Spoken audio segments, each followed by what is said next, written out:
Hello, everyone. Welcome back to week three classroom session of Collective Learning Certificate Part 1 Supply Chain for Health. Today we have Gilles Marion back with us. So he and I will be leading this session. This session is on procurement planning. We will discuss key concepts regarding procurement in developing procurement plans. And then we will look at a simple yet an effective template developed on Microsoft Excel for creating procurement plans. Okay, but before we begin today's session, just want to show the course progress for the participants. Many of them, they're not here today yet. Maybe they will join as soon as possible. But as you can see, it was captured yesterday, and ideally, everyone should be at around 50% mark. But you know, there's still a bit of gap for several participants, so we are following up with everyone so that they can finish the course as per the calendar. Wilson and Abdul are leading. They are following the calendar very well. I see a lot of responses from Wilson, Abdul, also from Emma on the platform. Very good, everyone. Keep contributing and keep reading everyone else's responses as well. Some of the responses by Abdul or from Wilson or from Emma, they're very good. So for example, for Abdul, it's very good to learn what's happening in Nigeria, in Kenya, in Zimbabwe, and similarly vice versa for Emma to understand what's happening in other countries. That would give you more insights onto health supply chains in the sub-Saharan Africa and globally as well. Moving on, just recapping the previous week. So if someone has not finished week 2 yet, just a quick recap on week 2. In week 2, there were 2 modules. One was on product selection, and the second one was on quantification. Although we emphasize more on the quantification process because this is where a lot of bottlenecks lie in health supply chain, and this is where a lot of participants that we have taught over the years have faced issues. So if I just quickly recap what we studied in the previous class as well, in the Zoom class, we discussed the quantification process, and we also looked at various forecasting methodologies. The recording of that session is on the platform. The video was shared with everyone. So in case anyone missed that, you can go and look at it on the platform. You can also look at it on B-Skills YouTube page. It's over there as well. But very quickly, the reason why I want to discuss the quantification process is because once the forecasts are developed, we move on to something called a supply plan.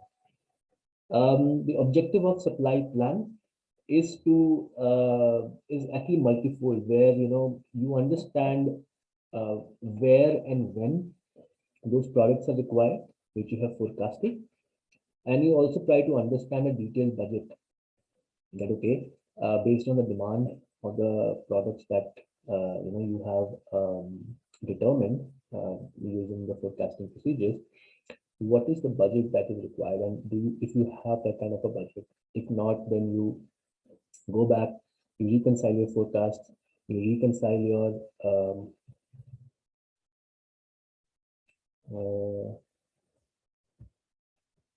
so to reconcile your forecasts or reconcile your assumptions, so that you can match your allocation of budget.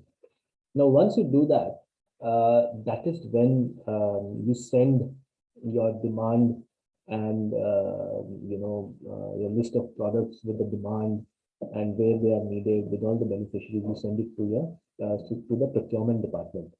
So which means that now you are ready to procure those products, which you started at the product selection step, where you understood which products are required for your country, for your organization, or for the health system.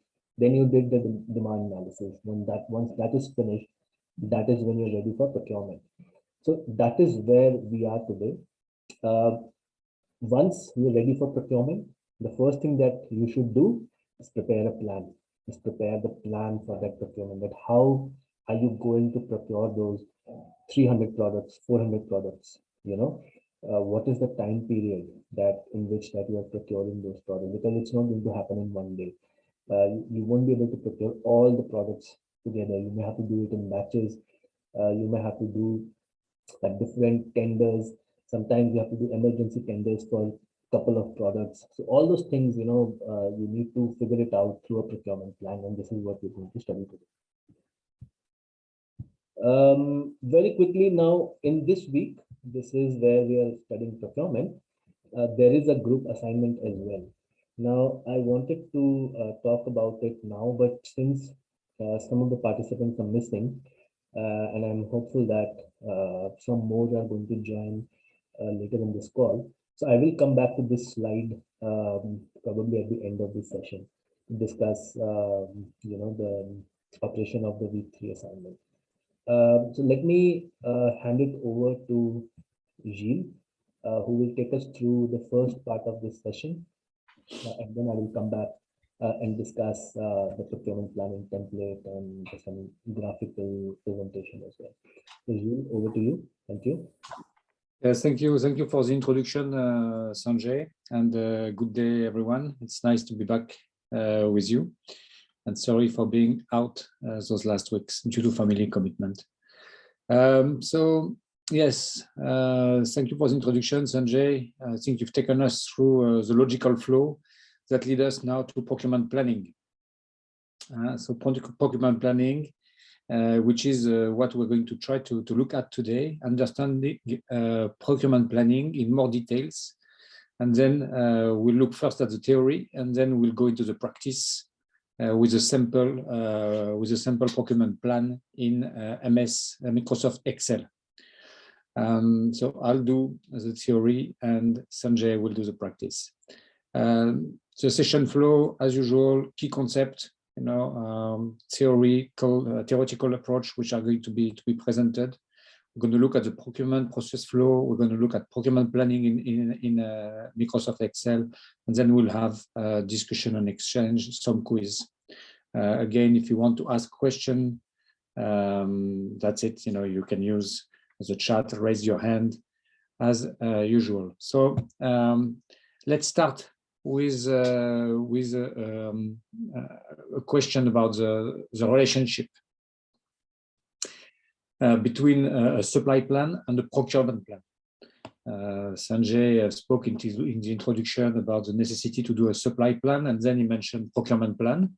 So according to you, which one is part of what? Which one is a broader one? Is supply plan a part of a procurement plan? So procurement plan would be broader. Or is a supply plan a prerequisite to develop the procurement plan? Which means if you don't have a supply plan, then you cannot go into the procurement plan, and then supply plan would come first. How do you see that? Is there any specific response to that you want to raise? Any comment? Anyone who want to raise his hand and give us his perception on this? Or hers, so not just sorry.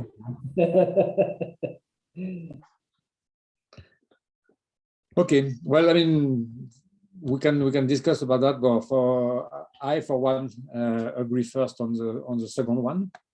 Where I think... sorry, Abdul, please go ahead. Sorry. Yeah, hello everyone, good evening. Hello. Yeah, okay. I think for me, supply plan is a prerequisite to develop a procurement plan. because when we talk about a supply plan, we talk about the overall strategy of the organization.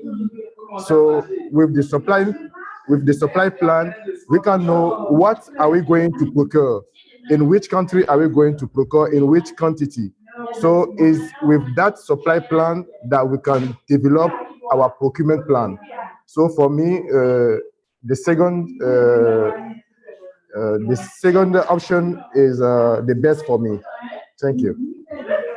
Thank you very much, Abdul Raufou, and yeah, I agree with you. The second one is the closest to reality.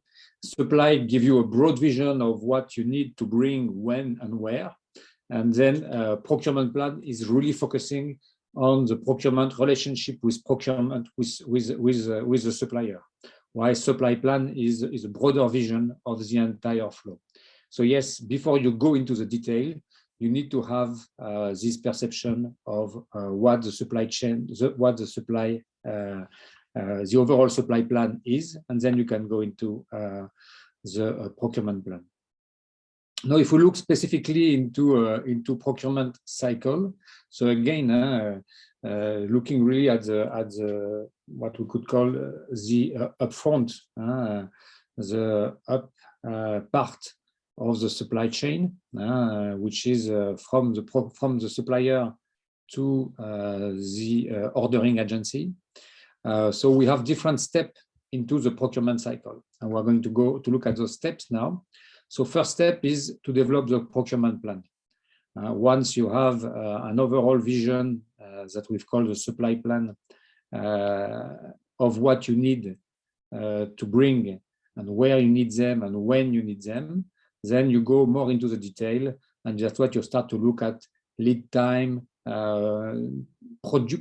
production delay, availability of the product, transportation. You start to look at all those details that will help you to know when you can bring the good at a specific place. Then the second step is the administration process, where you prepare and you disseminate the bids, because you will need to identify the best possible supplier to give you the best possible product with the best possible condition, even in terms of transport, insurance, and everything, as we'll see a bit later when we look at the Incoterms. Through this process, you will identify the supplier, that's step 3. And once you've identified the supplier, you will start to review the bids for the quality and the price of the product.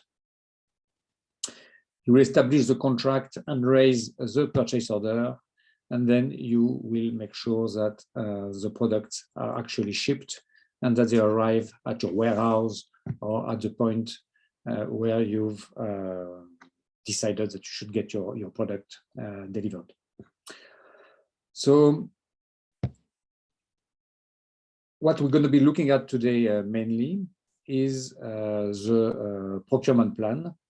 And well, again, we're going to look at the theory, and now we're going to be looking at what are the components of the procurement plan before we actually dig into it. And the first question is, why do we need to really have a procurement plan and go into the details? And the answer to this is quite clear when we look at all the activities that needs to be conducted. So there's a lot of activities that needs to be conducted in order to fulfill a procurement plan. So that's why the organization of how those activities are going to be taken and organized in a timely manner is very important. If we don't want to miss steps or mix them, then we obviously need to have a very logical and systematic approach.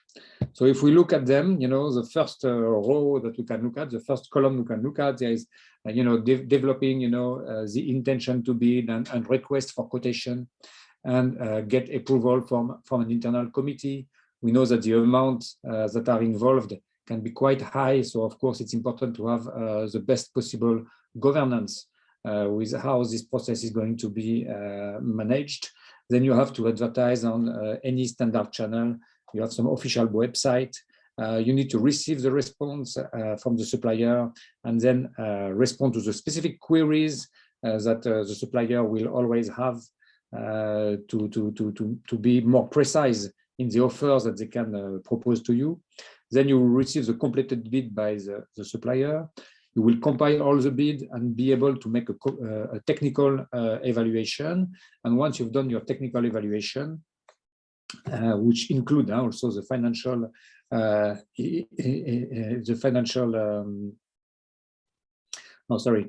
financial comes after. You do first a technical evaluation that you submit again to the awarding committee. Once you've done, some quality assurance activity, you check, you make the inspection. If there are samples which have been sent, you do all these kind of things. Then you make a choice based on the purely technical choice, and then you make your price and budget evaluation once you've ensured the quality.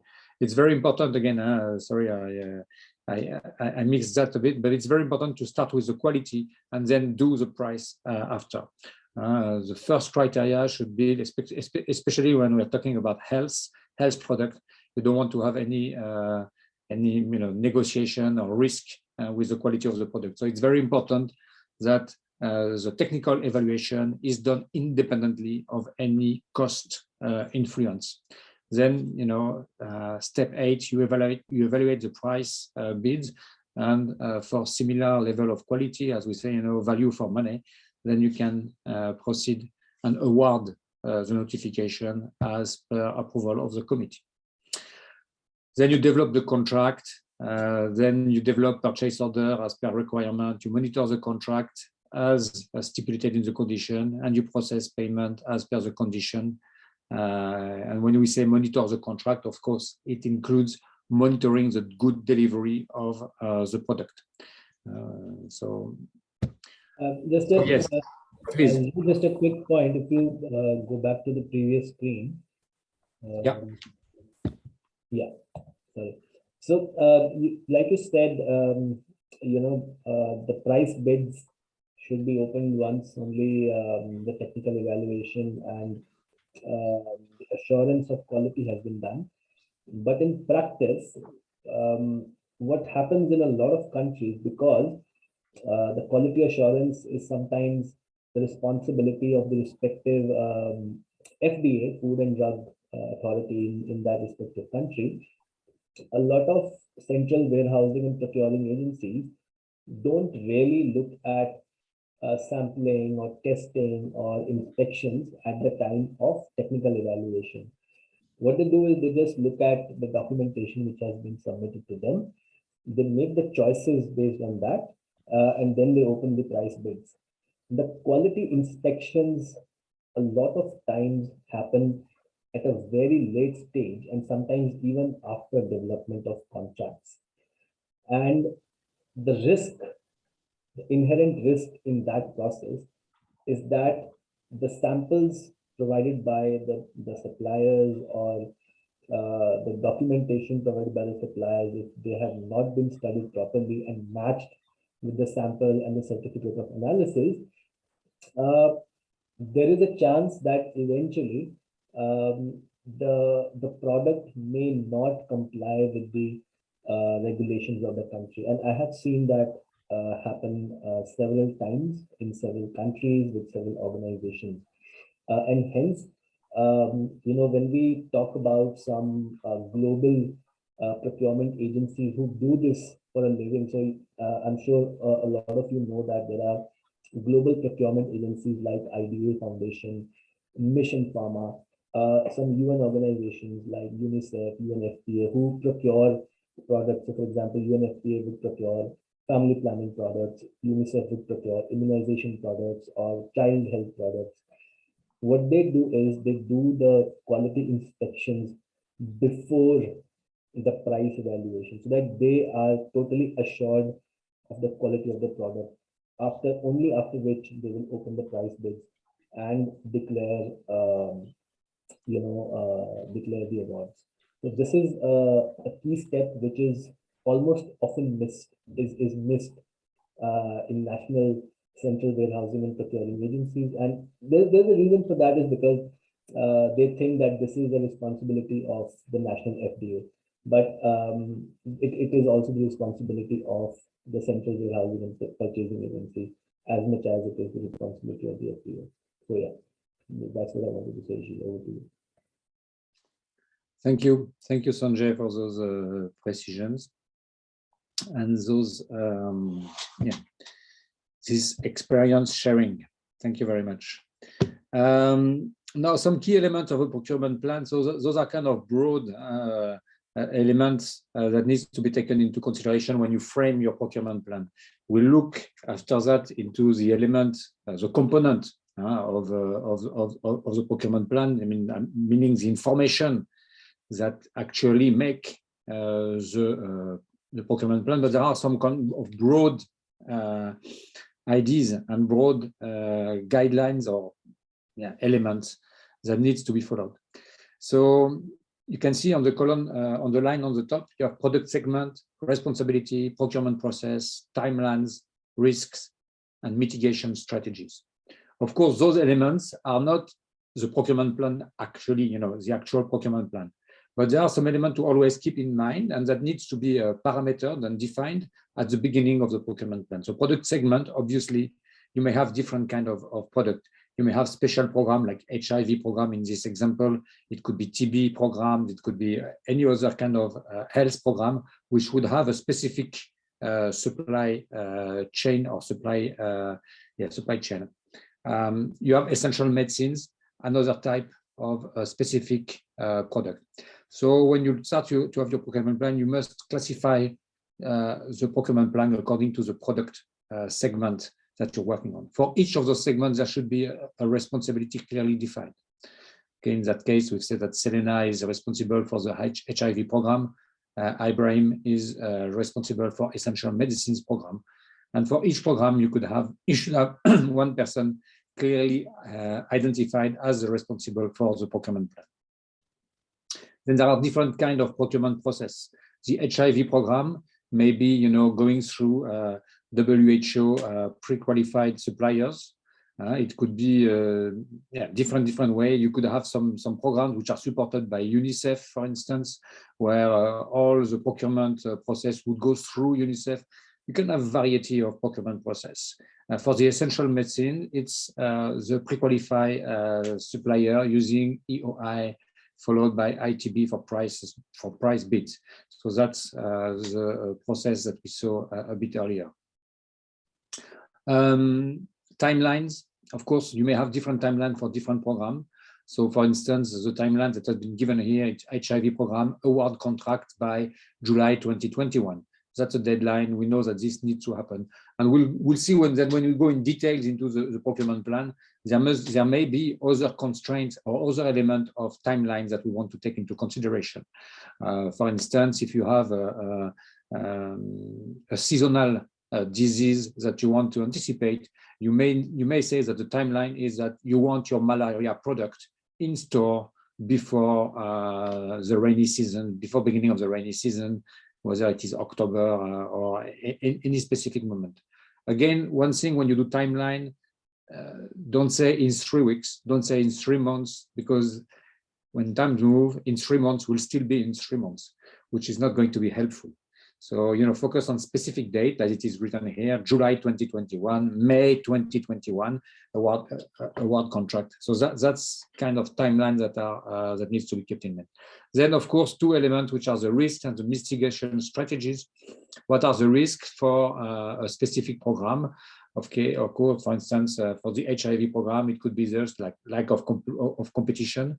That's the main risk, because we're going to be working through WHO pre-qualified supplier. Those people, after some years, may take it for granted that they are going to be called every year to do the supply, and it may not, motivate them to keep the prices under control and these kind of things.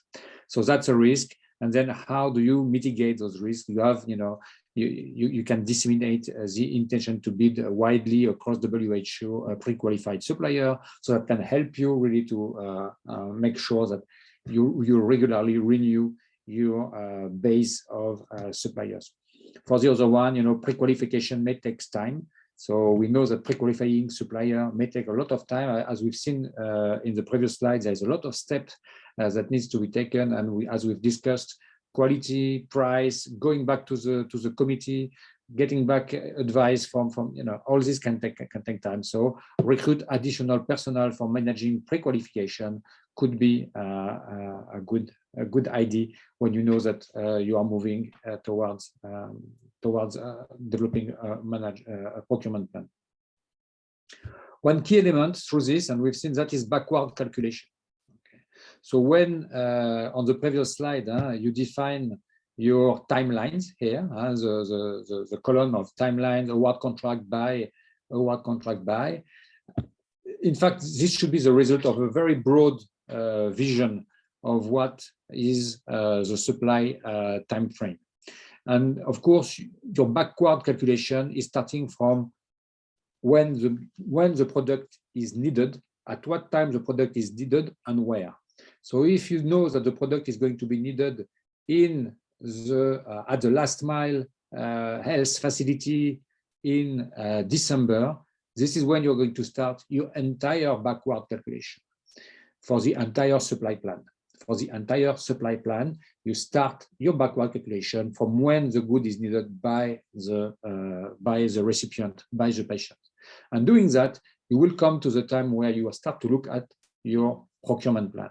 And within your procurement plan, you will do your backward calculation, of which the contract is something which is needed, availability of goods in the warehouse where it's going to be developed. You can start to do all those steps. We're going to be looking at that when we go through this exercise.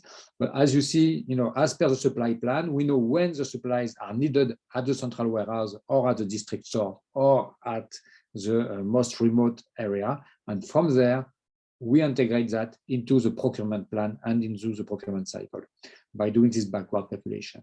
This will include the lead time. This will include a lot of elements.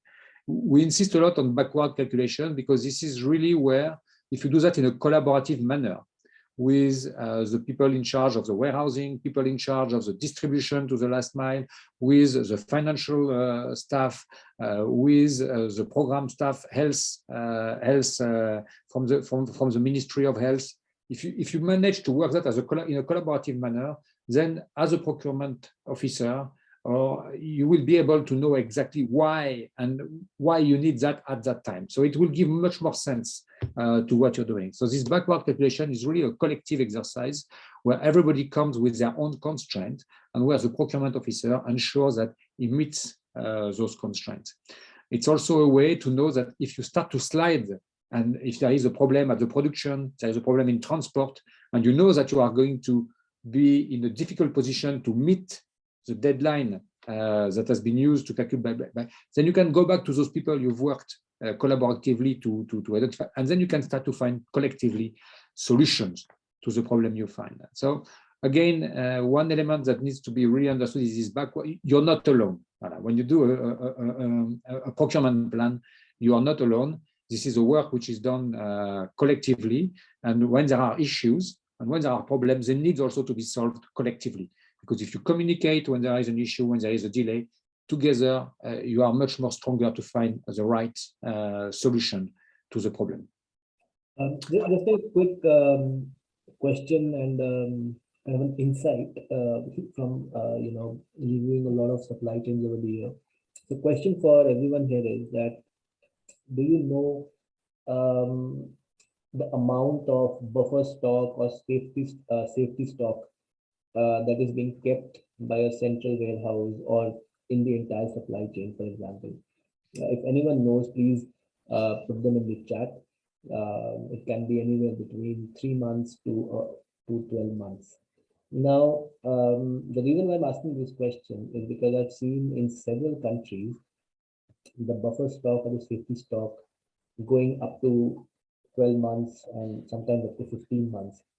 And you may ask, why do they need this much amount of buffer stock? Why do they need this much amount of immobilized stock sitting at the warehouses? It can be at different levels. Like it may not be all at the central warehouse. It can be at a district warehouse, the district warehouse, but in total it can be this high. And the reason being that, one, like Gilles said, procurement planning and supply planning, they are collaborative exercises. You should not do it just by sitting alone in one office. The second issue that we face in health supply chains is that backward calculations are not done properly. So, for example, if supplies are needed in 6 months' time, and you are starting your backward calculation today, you would see eventually that you have already passed that time when you should have floated your bids, for example. And that's why eventually what happens, organizations, they would bid for more products than what is required in the country so that they can have a big buffer stock. And that big buffer stock is actually a high cost that is, that is spent by the country unnecessarily, because a lot of the countries, a lot of the organizations fail to do this exercise collaboratively and in time. So that's why backward calculation is very important. It will help organizations in reducing their immobilized stock or buffer stocks, get them to bare minimum 3 to 6 months, so that they can use that money, the budget. Excuse me. They can use that budget in procuring other products which are required. So if you leave it to you. Thank you, Sanjay. Indeed, the higher the stock is, it costs. The higher the cost, also it costs to manage, and you have also the risk of getting it, over time. I mean, to get it expired. Thank you, Sanjay. Get it expired. Now we come to a session of question and answer or comments. So please, the floor is yours. Is there any question, any comments you'd like to make before we move to a quick poll and to Incoterms? So again, if you have some question, please raise your hands. Otherwise, we will proceed directly.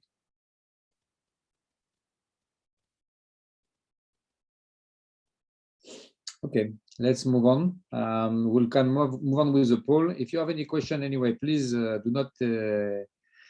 Please, you can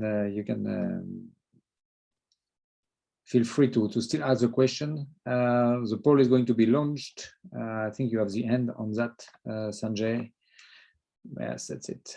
So it's about backward calculation. Have you seen this kind of backward calculation being conducted in your organization? So yes, it is quite common in my organization. I've seen that happening once or twice, but it's not a norm. No, I haven't seen this happening regularly.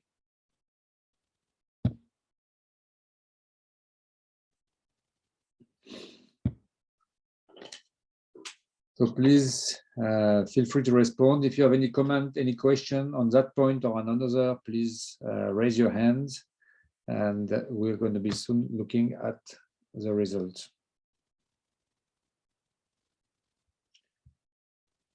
Okay, while you are still doing the poll, here's the result of the poll. Okay, so a large majority has never seen that happening in their organization, while a third has seen it happening. Yeah, again, if it doesn't happen, it's usually that different people involved in the entire supply chain are not sitting together. Because once you start to collaborate and sit together, you have to do this. It's an exercise that will come out by itself and impose itself as a necessity. So look at more opportunities for collaboration, and I'm sure the backward planning will come up. Yes, can we ask the one person who said that it is quite common in the organization? Can you share your experience? How does it happen in your organization? I don't know who chose that, but whoever that is, please, if you can unmute and talk about that. Talk about your experience. How does it happen? Thank you.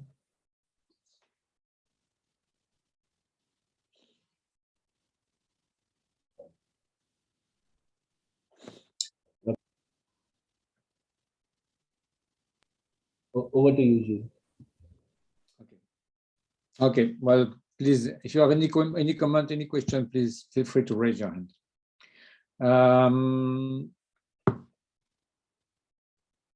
So moving on to Incoterms, it's my favorite Incoterms. First of all, let me ask if there is any specialist in the room on Incoterms. If there is a specialist, I apologize in advance. Okay. Incoterms are very important. They are a very good way to understand and to organize the entire supply chain. Because they are looking, if you look at the various blue box on the left, starting from packaging, loading charges, delivery at port place, export duty, origin terminal charges, loading charges, they kind of list the key step of a production and a procurement process. And for between each step, they highlight the moment where there is a change in some of the key elements, which are ownership of the product, responsibility, operational responsibility of the product, and insurance responsibility over the product, responsibility of care for the product. So those various elements are shifted from one to the other, from the seller to the buyer, at any given time in the process. And they can be shifted independently, which means you can shift the managing responsibility of the product. I mean, you're in charge of managing the goods, but you have not transferred yet the property of the product. So you can still be responsible for a product which does not belong to you, because the property has been or will be transferred at another time. So all this is well structured by the Incoterm. And once you understand all those steps, you can clearly define, they help to define who is responsible for what at any given time into the process. So again, if you look at the blue column with all those functions, then you understand that this is just showing and describing the various steps of the column. Then, if you look on the top line, you will see all the different Incoterms, which are with different name, which are just reflecting the element of the tables below where the buyer and the seller have responsibilities over the goods at any given time. Abdul Raufou, you don't see the big line with the big table with the Incoterms. I see the message from. We haven't seen. Oh, okay. So let me try to.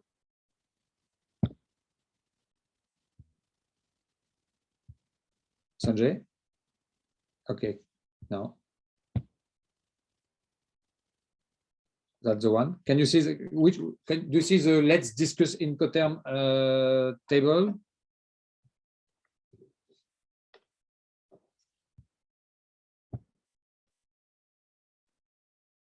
Abdul Raufou? Yeah, hello.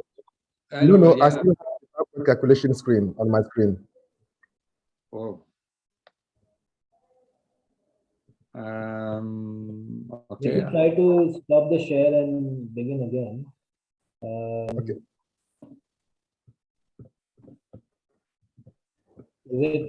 Is it better now? The screen is still black, but the screen is still black.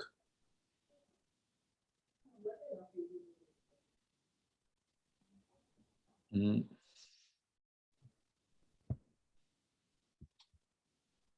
I don't know if the other participants have the same screen as me. I think others have the same screen, the screen within Incoterms 2020 rules. Emma, Shraddha, any Yeah, like I'm able to see the Incoterm. Yeah, visual too. Emma, do you see? No, still not.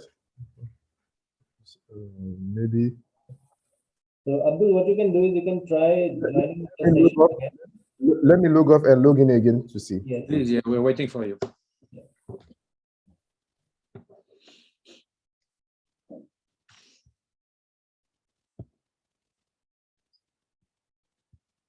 It's okay, Gilles, you can continue. I mean, this is anyways being Okay. recorded. Anyway, so let me go on. So as you can see here, the Incoterms are just showing, you know, and they are a contractual element. You have to put in your contract when you do international procurement, you have to choose with your supplier the Incoterm that you will use for any contractual procurement. So if we look at some, if you start to look at some example, for instance, if we look here, you know, for any transit mode, you can look X works or free carrier. There are some Incoterms which are specific for sea and inland transport, and others which work also for any transit mode. So, for instance, X work is one of the easiest Incoterm, because we know that as soon as the seller has finished the production, everything is the responsibility of the buyer.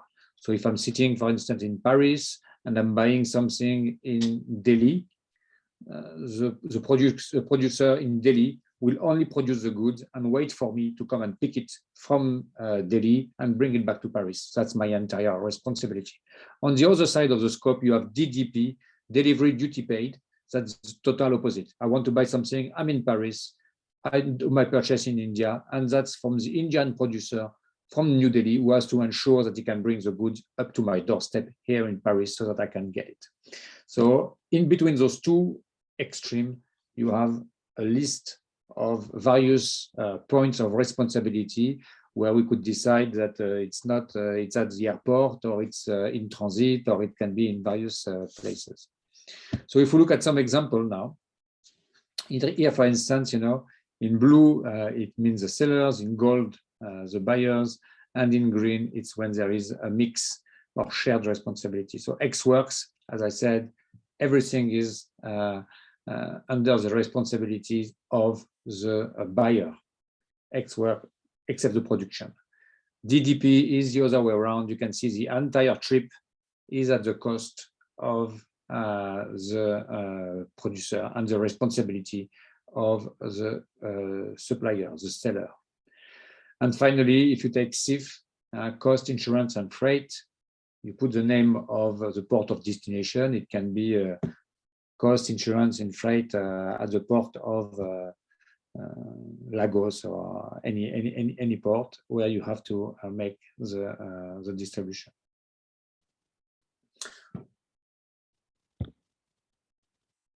Let's do a quick quiz.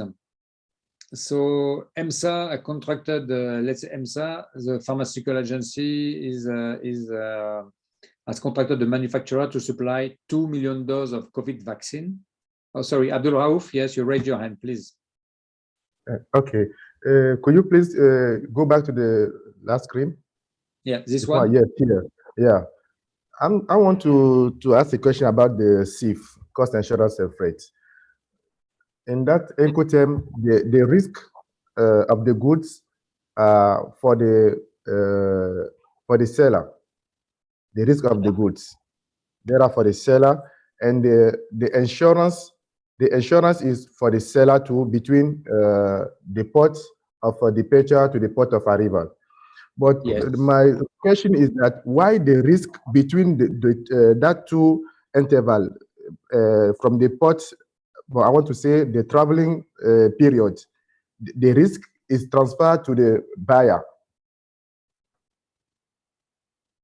Okay, because all the insurance is for the seller. The risk is for the buyer between that limit. Usually, when you do the risk as has been transferred, it means that it owns the product, which means the property of the product has been transferred to the buyer at that stage. So even the insurance, the supplier is in charge of making giving to take all the administrative things. The product already belongs to the buyer as soon as it is shipped on the vessel. Okay. There's one more thing here, Abdul. Although the management of insurance is the seller's responsibility between the port of departure and the port of arrival. But that cost is being eventually paid by the buyer only. So the supplier is not bearing that cost. The cost that the price that you are paying for the product, it includes that cost of insurance, and that's why the risk eventually is being transferred to the buyer. So it's not that the seller is selling the product to you in $1 and giving the insurance premium of that product for free. It's not going to happen. You are being charged for that insurance. It's just that because the seller is sending the products from that port where probably the buyer cannot come, and the insurance has to begin from that port of departure. That's why the seller is responsible to manage that insurance and documents and everything. But eventually the costs of that insurance will be inbuilt into the contract that you are getting into with that supplier. Okay, if I can resume, that means the seller only pay the insurance in the name of the buyer. I mean, yes. I mean, again, I'm not an expert in international commerce, but ideally it should. Okay. From a logical perspective, it should, but I mean, you will find a very detailed guideline on these Incoterms. I think it's also in the course. So you can go and look into the detailed CIF terms, and it will all be mentioned there. Okay.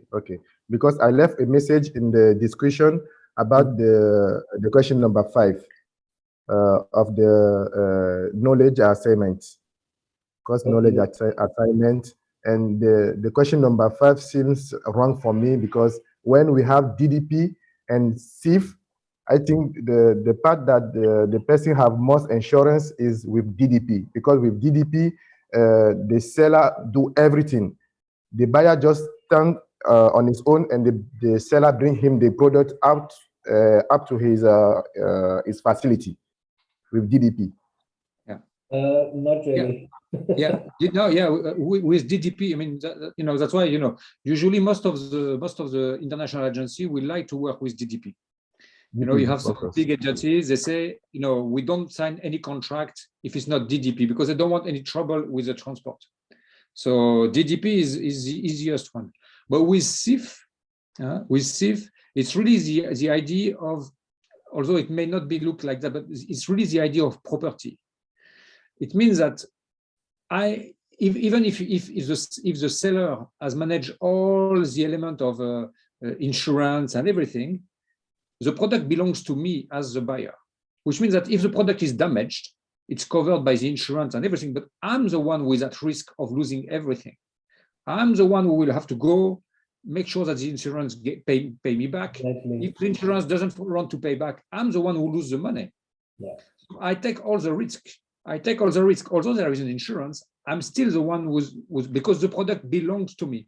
And that's really the idea that, that's why it's very interesting to see in supply chain when there is a change of property of the product, when there is a change of responsibility in managing the good, and when there is a change of responsibility for the insurance. And those 3 elements, property, management, insurance, are 3 elements which are completely different, and they can shift at any time.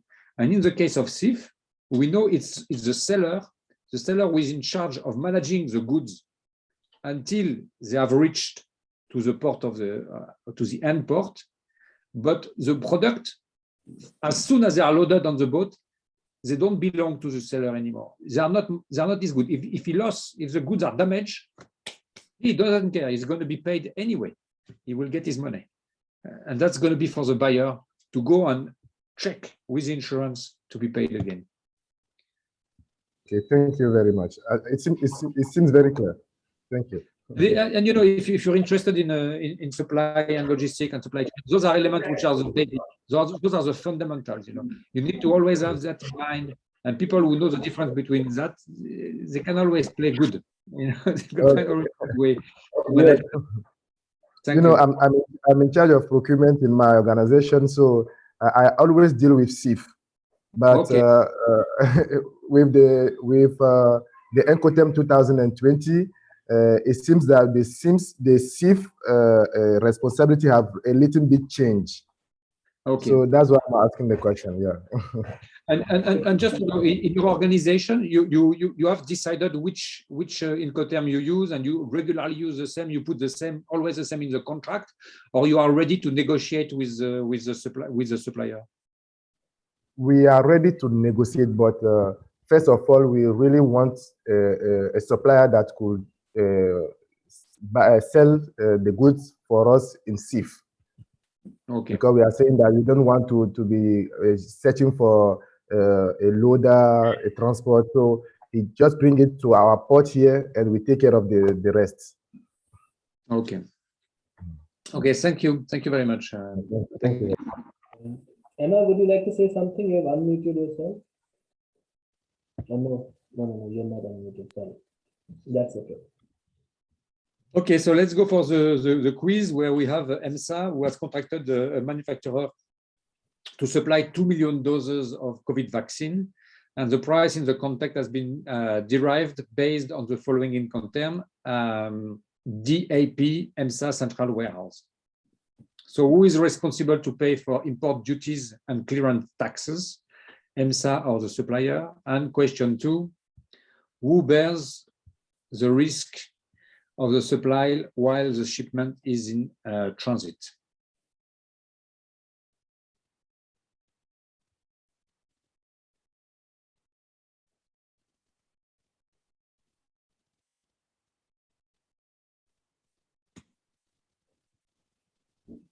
They're revising the Incoterms. So I can go back to the previous slide, but that would defeat the purpose. So choose one option, and then of course we'll discuss DAP again very quickly. Okay, I think we have got the response. Okay. Okay, so Incoterm supplier, who is responsible to pay for impaired duty, EMSA or supplier. So for DAP, if we go back to this one, we see that import duty taxes should be borne by the buyer. Exactly. And then who bears the risk for the supply while the shipment is in transit? So the risk for the shipment while the business should be paid by the seller. That's the supplier. Yeah. Is that clear? Okay. Okay, thank you. Thank you. Any question and answer? Any point to discuss on this before we move to the operational part of the procurement plan?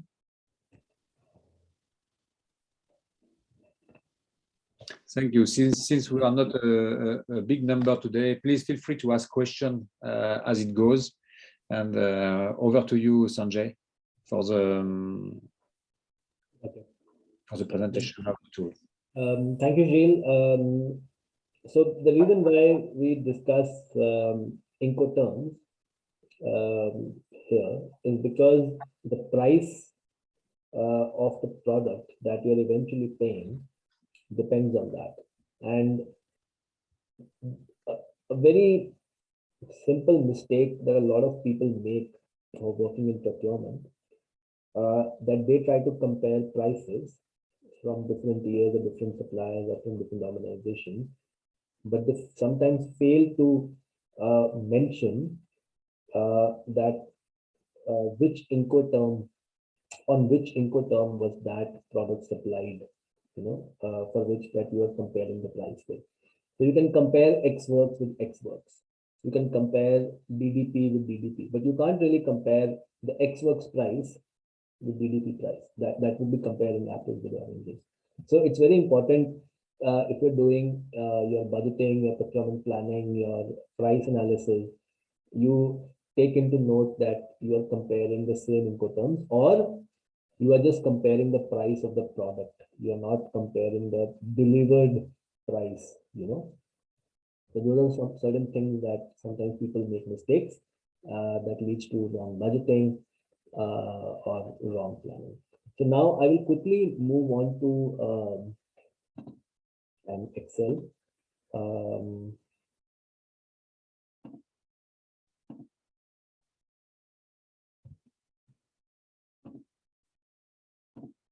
Okay, so this is a very simple procurement planning sheet. Now, this procurement planning sheet is inspired by procurement planning templates that UN agencies use.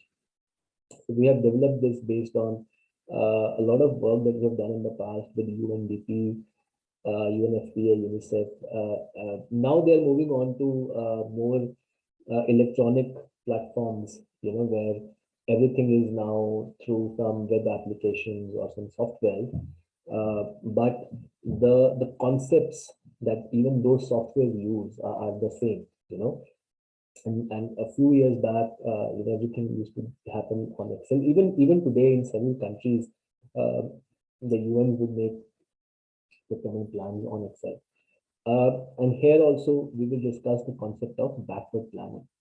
Now, this procurement plan, this has, let me quickly go back to the slide very quickly. It has 5 sections. Section number 1, product description. Section number 2, management, which means, the same kind of section that we saw before when Gilles was talking about the theory. Who is responsible for these products? What is the funding source? Transport and clearance, procurement process. How are you going to procure for that? What is the process that you're using? Is it an international bidding? Is it a national bidding? And then eventually the final part is supplier monitoring and payment. One more section that you can add in your procurement plans, which we are not adding here just because we want to simplify it, is the risk management, which you saw earlier. You can also add risk and mitigation measures as per product categories. Okay, and back to the Excel. So I hope it is visible. So as I said, the first section is product information. So we will take some of the products that we saw in the forecasting class. Ciprofloxacin, anti-infective medicine, medroxyprogesterone, which comes under immunosuppressive or hormonal products, anti-infective medicine, which is another anti-malarial product, acromegaly essentially. So we have the full product description, strength, dosage form, unit of measure, what is the pack size here, secondary pack size, what is the quantity that we are ordering in terms of secondary pack size, what is the unit cost per secondary pack in X works. If you see here, unit cost per unit of measure is secondary X works. Then we have a total budget that will be paid. Then section 2 is management, who is paying for it, which team is managing it, and who is the team lead. So some names there. You may choose to put some names, or you may not choose to put some name, but it is always useful to put a name. Otherwise, who in the team is accountable, we don't really know. Okay. Now, after this, we go on to some timelines. The backward calculation to understand a few things. Okay. One, when are the products required at the central warehouse? When are the products required to arrive at the country port? When should the purchase orders be approved and issued? And when should your bid specifications or PORs be drafted? These are some of the key indicators that you need to know based on backward calculation. So now, like I said before, backward calculation starts from when you need the product in country, or it can be, in a district warehouse, for example. Now, we have put some hypothetical numbers here, number of days. You can put any number of days based on the context of your country or organization. Now, in this case, which was district X, for example, the number of days from the port to warehouse is 10. And for custom clearance, it takes 5 days. So this is the transportation days, and this is the custom clearance days. So if you see here, target arrival is this date minus 15 days, because 15 days would take from port to the warehouse. The mode of transport is C in all the cases, and estimated supplier lead time, which is from manufacturing to receipt at the destination port. Production, you can say production and transport. Supplier lead time is dependent on your procurement method, because here you are getting it nationally. Maybe in this case, the mode of transport should not be sea, actually, it should be land, which is that, because this is a national competitive bidding. And in these cases, because it's international, it is a sea mode of transport, and the number of the supplier lead time is also higher. Now, here we know that the target arrival in country port is this, and it would take 180 days for the supplier to manage production and send the product to country port. 180 days. So if we deduct 180 days from here, that's when your purchase order should be issued and sent to the supplier. So now we keep doing the backward calculation here. So that's why the purchase order is coming first, rather than your bid specification or draft of terms of reference. Now we know that it takes 5 days from the contract approval to purchase order approval. So we minus another 5 days. Same, let me go forward slightly. Same from bid report to contract, it takes 5 days. From financial evaluation to bid report, another 5. From technical to financial, another 5. 20 days from when you receive the quotation until your technical evaluation is completed, 20 days. You advertise the bid for 30 days, so that you also minus from there. 3 days for approval of bid specification, and 10 days to write that bid. So, which means if you want your products to arrive at this date, which is 5th of January 2019, you should have started in this scenario. You should have started your bid specification drafting in the month of April in 2018. So you see, this is how many months? About 8 and about 9 months that would take for you to 8 to 9 months that would take you from your bid specification stage and for the product to arrive in country. Now this is a best case scenario. Here we're not talking about any delays. There can be delays on each step, and it can even increase. Okay, but you would not be able to understand that unless you have created a target, that okay, my target that we should receive these products by this date. Hence, our procurement cycle should start at this date. This is the start of procurement cycle. Okay. The final part of procurement planning is a prospective part, is a futuristic aspect of procurement. Is once the supplier has started to ship the product. I have sent you invoices. You then manage those suppliers, you monitor them, and you finalize their payments. So you check whether the date of consignment is within the receipt, within the contract criteria. Shelf life is managed. There are no quality issues reported. Invoice has been approved by finance or whatever invoice approval that is there, and eventually payment is made. So that you follow each purchase order. Here you can also do it by purchase order eventually. That this is based on this particular purchase order. This is also how you can manage. So once you create this kind of a plan for each, this can be done for each product, or it can be done for a product category based on which you are actually creating a tender. So if in your tender, one tender, you are requesting for 50 products at once, then all those 50 products you can create one procurement plan. You can do line by line, you can do in one category. That really depends on you. Okay, but once you do that, you can also create a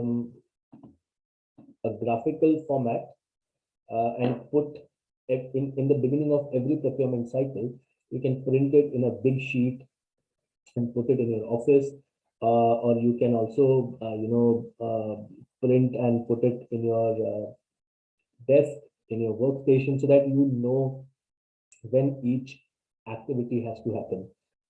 And these formats will be provided to you. This is an automatic format. As soon as you enter your activities here and the dates here, it will be plotted on this chart. You can enlarge it, print it on big paper, and you put it in your offices.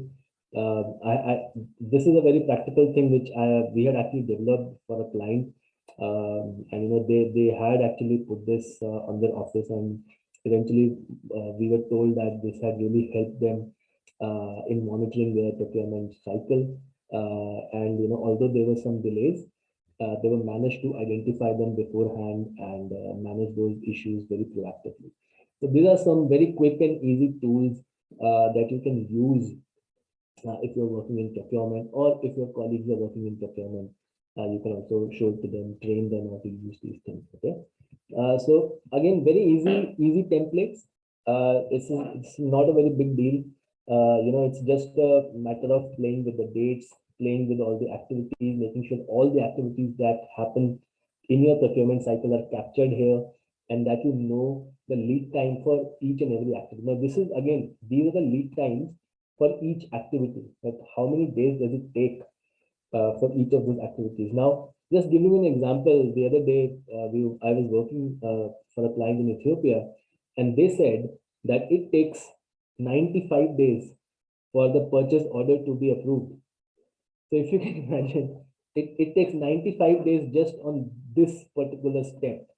Then how difficult must be this entire procurement cycle. Their procurement cycle actually takes 365 days. So it's a very big issue for them, and they're trying to sort it out. So the procurement lead time. So this is what we call a procurement lead time from this PO issue and approval to this specification. This is your procurement lead time.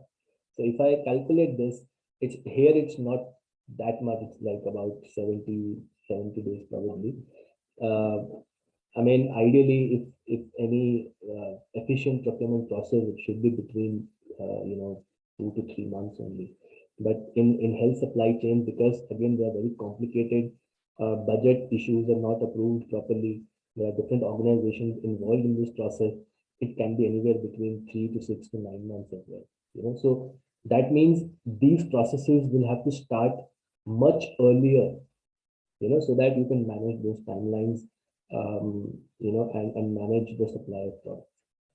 So these kind of tools can help you eventually reducing these times, so that once you know that one particular process is taking almost the entire duration, and this is the delay in your procurement cycle, you can go and check why is it happening, and then try to address those issues, right? But if you don't create these kind of planning structures, you can't show it to everyone that, see, this is where the issue lies, and then you won't be able to resolve those issues. Okay, so all these templates, it will be provided to you, by email, and you can also download them from the platform. And it is advised to use these kind of templates. We're not saying that you use exactly like this. You can also modify it, based on your own organization, based on your own structures, and nothing is logged in this template. You can edit it whichever way you want. Okay. So I will go back to the slides now. And in case you have any questions about this template, about creating procurement plans, please don't hesitate to ask them now. But let us do a very quick poll to understand how procurement planning is done in your organization. So I'm just launching this poll now, and by that time, if any questions you have, any clarifications you have, you can also ask us.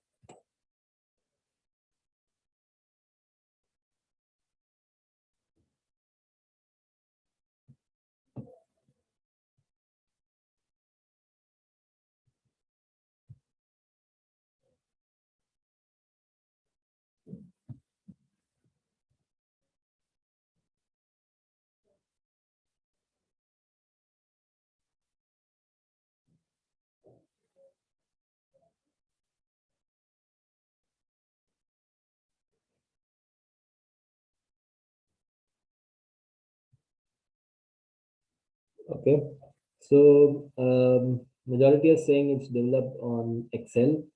It would be really good, if you can share some procurement planning Excel, if it is not, um,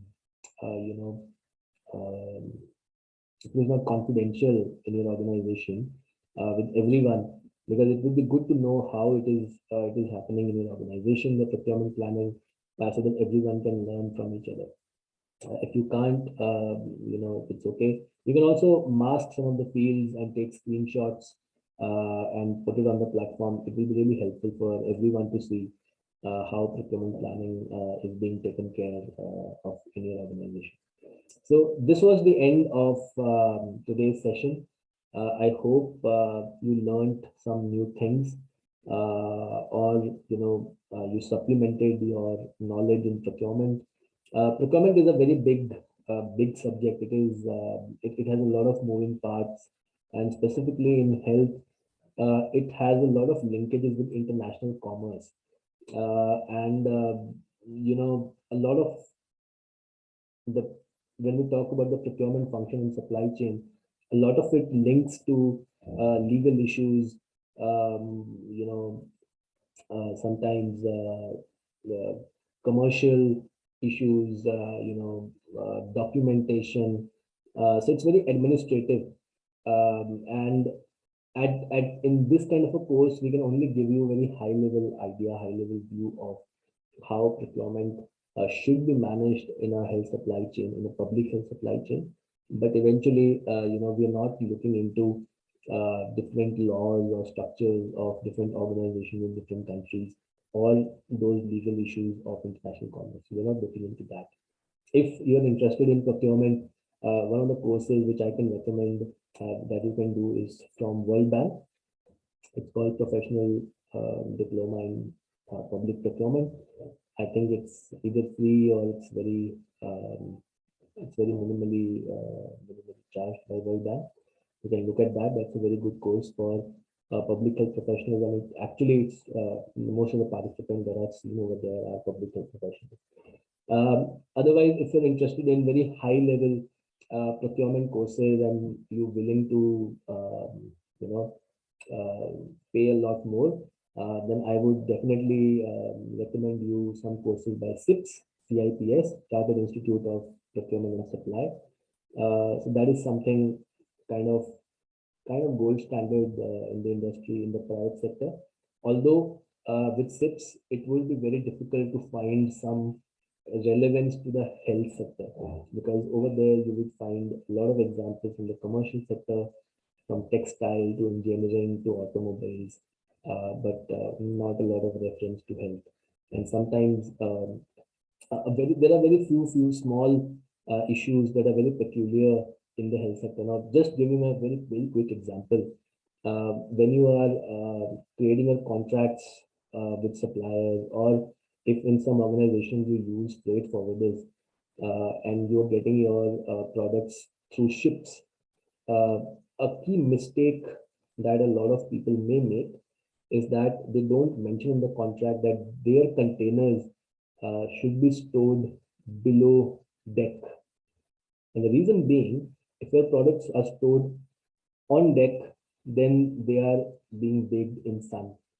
If your containers are not reefer containers, that means they are not cold, cold containers or cold chain, temperature controlled containers, then they are being baked in the sun. And you know what happens if the products are, if they are allowed, if they're kept in a very high temperature, their potency and will decrease and they will degrade. So very small issues with pharmaceutical products that you need to take care of. I mean, if you store clothes in 48 degrees, nothing will happen. You know? They still remain the same. But if you store your vaccine vials in 48 degrees sun for 5 days, then that's definitely, it's done. There is no use of that vaccine vial. So very small issues with, and this is just one example, and there are a lot of other nuances that you have with pharmaceutical products and healthcare products. So although you may go on to do a lot of these SIPs programs and stuff, but since you are working in health, you need to be able to contextualize that and apply those learnings into health. And that is one of the mistakes I've seen people do. They learn all these courses, they do, and they get a certificate, but they don't contextualize it for health. And eventually, they still struggle in their own procurement processes. So these are some of the courses that you can do in future if you are interested in procurement. But yeah, for now in this course, we are mostly focusing on high level issues in procurement. And in the next week, we will be focusing on the next functions, like what happens when the products reach the country. So we would store them in the warehouses and we would transport them to the intended beneficiaries. So that is what we're going to study next week. And the classroom session will also be on one of those topics. So with that, if there are no more questions, I would just quickly launch the last poll. This is the feedback. And then we would be closing this class. Gilles, any more thoughts while this last poll is happening? No, not nothing more. And I think you've clearly highlighted the importance of procurement. Also to say that the mindset required for procurement is different, for instance, than other function in the supply chain. It's a very administrative and very systematic, very meticulous. Sometimes closer than what we would think of, for instance, the qualities required to be an accountant, than the qualities required to be a logistician. So that's something to keep in mind if you want to engage more in procurement. It really requires a very systematic and very rigorous mindset oriented towards administrative tasks.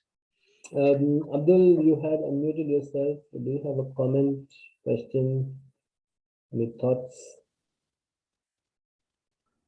Oh, not really. Just Okay. that I'm really learning a lot with this course, and I hope that within the end of this learning journey, I could be very relevant and have a good improvement in my daily work with the thing I will learn here. Thank you, Abdul. We hope for the same, and please, keep up the pace. And this is just the beginning of the learning journey for you and everyone on the Hive. And as we are building new courses, new materials, being a member of the Hive, you will get access to all of them. Some will be free of cost. Some again you may have to pay. Even right now, on the Hive, there are 2 more courses which are free of cost. which everyone can do. I think Emma has already done the ABC analysis course. There is a active learning session which in a few more months will add new topics in there as well. So those are the things you can keep on doing on Hive. You can build your network. You can look for people from your own country. Right now we have close to 900 people on the Hive. So for example, there are a lot of people from Benin, there are a lot of people from Nigeria. You can search for all those people, look for them, meet them online, and then go on and meet them in the physical world as well. So those are the things which are possible with the Hive. And as we bring new topics, new courses, you can keep on learning, and we will bring new instructors, we will bring new certifications. All those things are coming in the future. So just be with us, keep following our notifications, and for this course, keep following the course calendar, so that you can earn the CPD certification on time. We will give some grace days, but it will be good if you finish the course on time. So that will be really useful for everyone. Yeah. With that, okay, Emma has raised her hand. Emma, yes, please go ahead. Hello, can you hear me? Yes. Okay, so I just wanted to contribute to that backward calculation. I actually when I was putting asking for experience sharing. Yeah, my organization employees was especially audit exercise for large auditing projects. Then they have to calculate. I'm really sorry, Emma. I thought I was able to understand what you were saying, but I could only hear the first two words, and then it Okay, was a can you bit hear of me an now? echo. Can you hear me now?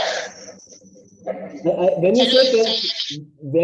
can you hear me, I can hear you. But then when you start speaking, it becomes a bit difficult. So maybe you can speak slightly slowly. We'll be able to understand you.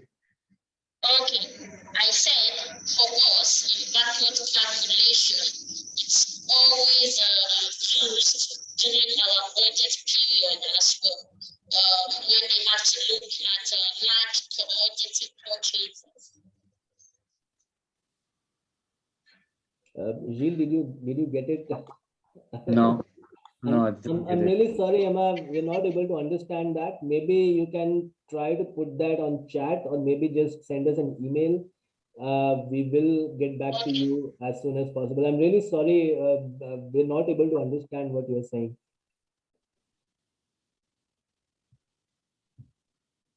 Okay. So thank you everyone for joining us today.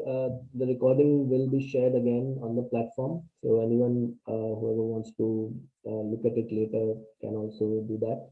We'll meet same time next week with yet another new session for downstream logistics. We're coming to the end part of this course. So if you have any clarifications, any questions, if you are not able to do the course for some reason, also do let us know. If you're stuck somewhere and you want us to unlock those things, if you want more clarifications, again, please send anything to the info@bskill.com email, which is here on the slide. So if you send emails on this email ID, we will definitely get back to you within a few hours of receiving that email. Okay. All right then. That's all for today. Thank you so much, and we see you